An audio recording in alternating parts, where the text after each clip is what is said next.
Amigos y amigas de Un Paso al Día y Misionando con Amor, sean ustedes bienvenidos a una oportunidad más que nos regala el Santo Cielo para encontrarnos con la Santa Palabra de Dios a través de esta Lectio Divina, que es la reflexión al Evangelio de hoy, lunes de la cuarta semana en tiempo de Pascua. Reflexión a la que le hemos dado por nombre: el guardián le abre y las ovejas escuchan su voz. Él llama a las suyas por su nombre y las hace salir. Y como es nuestra costumbre, buscamos dentro del tesoro de los santos esas frases de amor que guían nuestro camino de fe y permiten nuestro camino de santidad. En esta oportunidad, Santa Edith Stein o Santa Teresita Benedicta de la Cruz nos deja esta frase: la nación tiene necesidad no solo de lo que tenemos, sino también de lo que somos. Invocando al Espíritu Santo en cada una de nuestras vidas y de nuestras acciones, nos preparamos para escuchar las lecturas del día, el Evangelio, y luego compartimos nuestra lección divina. Espíritu Santo, ilumínanos y santifícanos. Escuchemos con atención.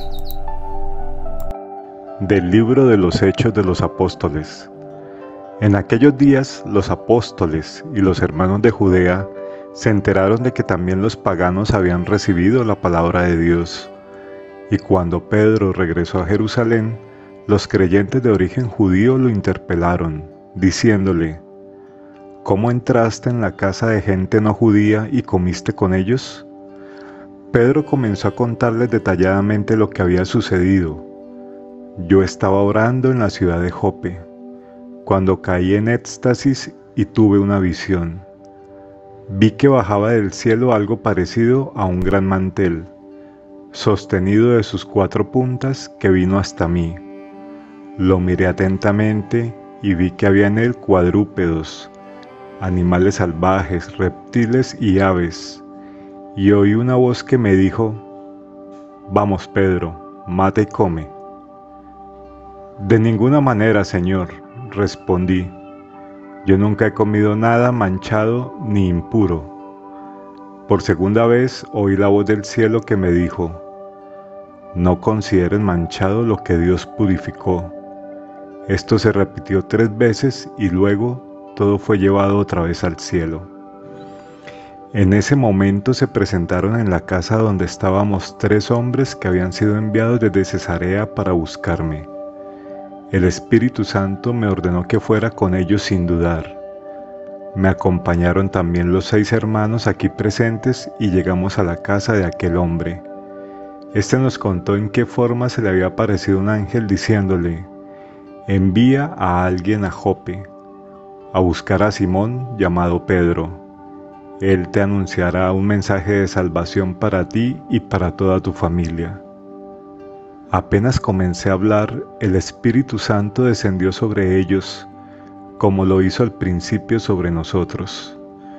Me acordé entonces de la palabra del Señor: Juan bautizó con agua, pero ustedes serán bautizados en el Espíritu Santo. Por lo tanto, si Dios les dio a ellos la misma gracia que a nosotros por haber creído en el Señor Jesucristo, ¿cómo podía yo oponerme a Dios? Después de escuchar estas palabras se tranquilizaron y alabaron a Dios diciendo: también a los paganos ha concedido Dios el don de la conversión que conduce a la vida. Palabra de Dios. Mi alma tiene sed de ti, Dios vivo.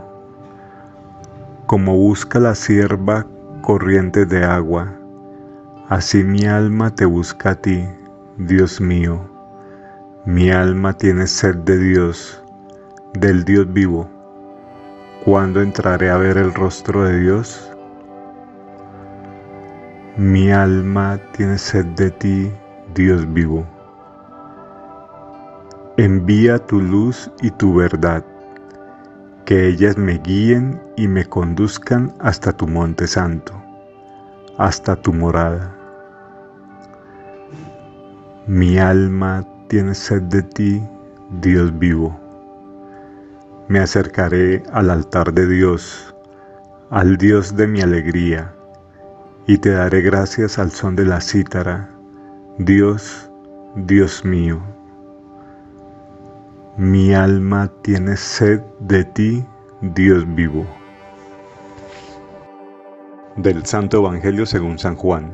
En aquel tiempo Jesús dijo a los fariseos: les aseguro que el que no entra por la puerta en el corral de las ovejas, sino por otro lado, es un ladrón y un asaltante. El que entra por la puerta es el pastor de las ovejas. El guardián le abre y las ovejas escuchan su voz. Él llama a cada una por su nombre y las hace salir. Cuando las ha sacado a todas, va delante de ellas y las ovejas lo siguen, porque conocen su voz. Nunca seguirán a un extraño, sino que huirán de él, porque no conocen su voz. Jesús les hizo esta comparación, pero ellos no comprendieron lo que les quería decir. Entonces Jesús prosiguió: les aseguro que yo soy la puerta de las ovejas. Todos aquellos que han venido antes de mí son ladrones y asaltantes, pero las ovejas no los han escuchado. Yo soy la puerta. El que entra por mí se salvará. Podrá entrar y salir y encontrará su alimento. El ladrón no viene sino para robar, matar y destruir.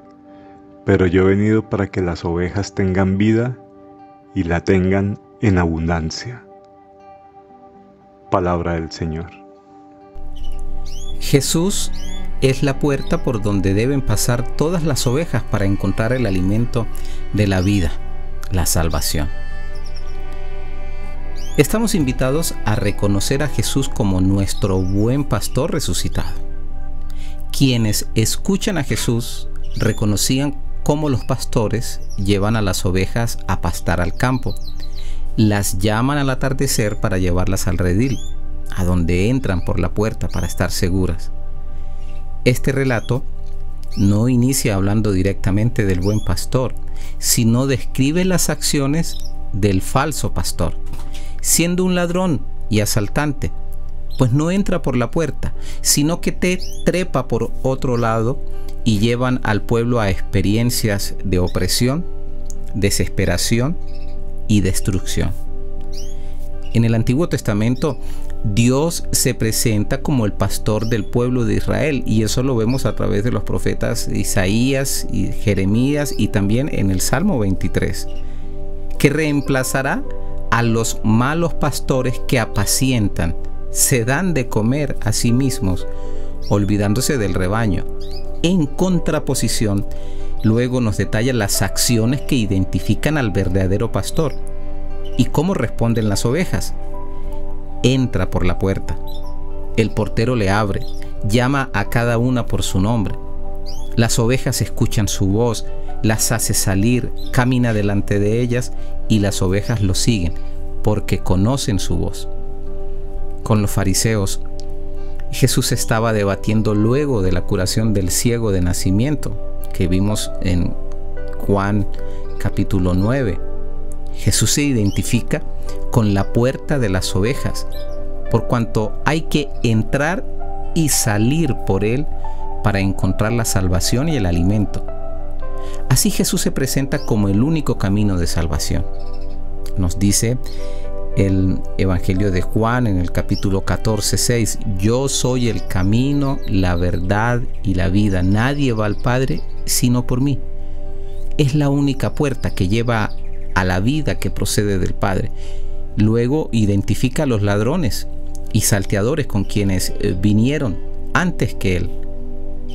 Al final, siguiendo la contraposición con el ladrón y salteador, se identifica con el pastor que ha venido para que tengan vida y la tengan en abundancia. Mientras aquellos vienen a hacer daño a las ovejas, incluso a quitarles la misma vida, los falsos pastores serían todos los que ofrecen caminos de salvación que no se identifican con Jesucristo. En nuestra historia aparecerán muchas otras voces que no son las de Jesús. Querrán apartarnos del camino de Jesús y de su iglesia. Por ello es fundamental el ejercicio del discernimiento en el camino de la vida. El Papa Francisco, en Alegraos y Regocijaos, dice: ¿cómo saber si algo viene del Espíritu Santo o si su origen está en el espíritu del mundo o en el espíritu del diablo? La única forma es el discernimiento, que no supone solamente una buena capacidad de razonar o un sentido común, es también un don que hay que pedir. Si lo pedimos confiadamente al Espíritu Santo y al mismo tiempo nos esforzamos por desarrollarlo con la oración, la reflexión, la lectura y el buen consejo, seguramente podremos crecer en esta capacidad espiritual. ¿Cuál es la esencia de la vocación al sacerdocio ministerial? Es hacer presente a Jesús buen pastor en medio de su pueblo. Para lograr eso, los sacerdotes deben encarnar en sus vidas las actitudes del buen pastor. Sin embargo, el que sube por otro lado es un ladrón y es un salteador. Esta palabra sube evoca la imagen de alguien que trepa al recinto para llegar saltando a donde legítimamente no podría llegar. Subir, se puede ver aquí la imagen del arribismo, del intento de llegar muy alto, de conseguir un puesto mediante la iglesia. Servirse, no servir, es la imagen del hombre que a través del sacerdocio quiere llegar a ser importante, convertirse en un personaje. La imagen del que busca su propia exaltación y no el servicio humilde de Jesucristo. Pero el único camino para subir legítimamente hacia el ministerio de pastor es la cruz. Esta es la verdadera subida. Esta es la verdadera puerta. Y esto lo dice el Papa Benedicto XVI. Por ello, Dios dispone elegir a hombres que, aunque sean frágiles y débiles, puedan hacer presente a Jesús buen pastor. Esto es posible mediante la gracia del sacramento del orden sagrado, que resulta ser absolutamente inmerecido, pues es un don y un llamado a configurarse con la vida de Jesús. Esa bella palabra paraguaya que dice el pai, el presbítero, es llamado a pasar por la puerta, que es por Cristo, a dejarse pastorear por Él, a escuchar con total atención su voz y a identificarse con Él. Solo así podrá llegar a cumplir su misión de ser signo visible del buen pastor invisible en medio de su pueblo. Jesús es la puerta por donde deben pasar todas las ovejas para encontrar el alimento de la vida, que es la salvación. Es una invitación a hacer pasar toda nuestra vida por Jesús, para que la misma tenga un valor y un sabor de plenitud, de eternidad. Es la vida en abundancia y trascendencia que Jesús, como buen pastor, nos está ofreciendo. Un padre, una madre, para ocuparse de sus hijos, deben pasar por la puerta que es Jesús, es decir, deben unirse a Él, a fin de ser realmente progenitores que eduquen bien a sus hijos en el amor de Dios, en la caridad para con el prójimo, en la honestidad, en la acción de gracias a Dios. Todas nuestras acciones con el prójimo deben pasar por Jesús. Todo debe pasar por Jesús. Un matrimonio para ser santo, los trabajadores para hacer el bien, la amistad, la diversión, la comida, el descanso, el tiempo libre, los proyectos, los emprendimientos, para llegar a ser un medio de unión con el Padre. Que esta lección divina, que esta reflexión al Evangelio nos permita seguir haciendo nuestro camino de fe y nos lleve a misionar con amor. Por eso terminamos con estas gotas de amor. Gracias, Señor, por llamarnos y elegirnos de en medio de tantos, aunque no lo merezcamos, ayudándonos a responderte con nuestro sí para siempre. Hoy dices ánimo a los matrimonios, a los sacerdotes y personas de vida consagrada, aunque parezca imposible, expresándonos: no tengas miedo, yo estoy contigo. Y aunque el cansancio nos supere o el miedo amenacen con hundirnos, nos pasas la mano impulsándonos para seguir viviendo nuestra vocación con alegría y entusiasmo. Por eso, Señor, te alabamos como la bienaventurada Virgen María, quien, agradecida porque le dirigiste tu mirada, superó sus miedos y turbaciones, abrazó con valentía la llamada e hizo de su vida un eterno canto de alabanza para ti, único bien nuestro. Amén. Misionando con amor, un paso al día, un camino de fe.